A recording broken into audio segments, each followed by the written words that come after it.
Current views کی head lines ملاحظہ فرمائیں۔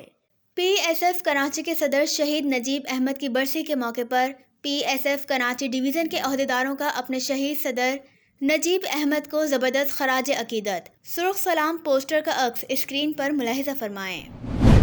وزیر اعلیٰ سندھ سید مراد علی شاہ نے کہا ہے کہ گمبٹ میں گمبٹ انسٹی ٹیوٹ آف میڈیکل سائنسز کیمپس موجود ہے اور اس کے فعال ہوتے ہی مریضوں کا رش ہے۔ حکومت سندھ چاہتی ہے کہ دیگر صحت سے متعلق سہولیات بھی غریب مریضوں کو فراہم کی جائیں اور اس جدید طبی سہولیات کی فراہمی پر اسے ہیلتھ سٹی کا درجہ دیا جائے۔ جوڈیشل مجسٹریٹ غربی نے زہریلے مادہ اخراج کرنے والی سیل گوداموں فیکٹریوں کو غیر قانونی سیل کرنے کے الزام میں گرفتار افراد کو رہا کرنے کا حکم دے دیا۔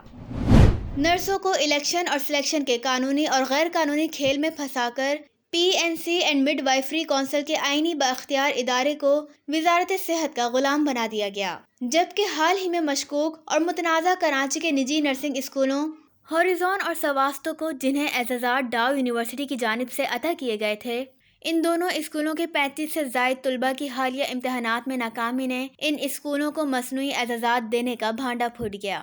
اور ان اسکولوں کے سرکاری ملازم مالک بلدیہ غربی کے چوکیدار شیر محمد خان یوسف زئی حقیقت سامنے آنے پر آپے سے باہر ہو گئے۔ کراچی کے نجی نرسنگ اسکولوں کی انتظامیہ نے ڈاؤ یونیورسٹی کے ارباب اختیار سے اس مبینہ اسکینڈل کی شفاف تحقیقات اور میرٹ پر نجی نرسنگ اسکولوں کو اعزاز سے محروم رکھنے کی تحقیقات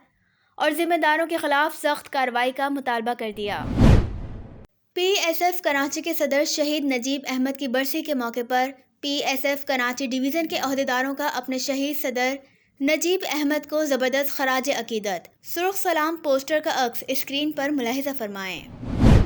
وزیر اعلیٰ سندھ سید مراد علی شاہ نے کہا ہے کہ گمبٹ میں گمبٹ انسٹی ٹیوٹ آف میڈیکل سائنسز کیمپس موجود ہے اور اس کے فعال ہوتے ہی مریضوں کا رش ہے۔ حکومت سندھ چاہتی ہے کہ دیگر صحت سے متعلق سہولیات بھی غریب مریضوں کو فراہم کی جائیں اور اس جدید طبی سہولیات کی فراہمی پر اسے ہیلتھ سٹی کا درجہ دیا جائے۔ جوڈیشل مجسٹریٹ غربی نے زہریلے مادہ اخراج کرنے والی سیل گوداموں فیکٹریوں کو غیر قانونی سیل کرنے کے الزام میں گرفتار افراد کو رہا کرنے کا حکم دے دیا۔ نرسوں کو الیکشن اور سلیکشن کے قانونی اور غیر قانونی کھیل میں پھنسا کر P N C and midwifery council کے آئینی بااختیار ادارے کو وزارت صحت کا غلام بنا دیا گیا، جبکہ حال ہی میں مشکوک اور متنازع کراچی کے نجی نرسنگ اسکولوں ہاریزون اور سواستو کو جنہیں اعزازات ڈاؤ یونیورسٹی کی جانب سے عطا کیے گئے تھے، ان دونوں اسکولوں کے 35 سے زائد طلباء کی حالیہ امتحانات میں ناکامی نے ان اسکولوں کو مصنوعی اعزازات دینے کا بھانڈا پھوٹ گیا اور ان اسکولوں کے سرکاری ملازم مالک بلدیہ غربی کے چوکیدار شیر محمد خان یوسف زئی حقیقت سامنے آنے پر آپے سے باہر ہو گئے۔ کراچی کے نجی نرسنگ اسکولوں کی انتظامیہ نے ڈاؤ یونیورسٹی کے ارباب اختیار سے اس مبینہ اسکینڈل کی شفاف تحقیقات اور میرٹ پر نجی نرسنگ اسکولوں کو اعزاز سے محروم رکھنے کی تحقیقات اور ذمہ داروں کے خلاف سخت کارروائی کا مطالبہ کر دیا۔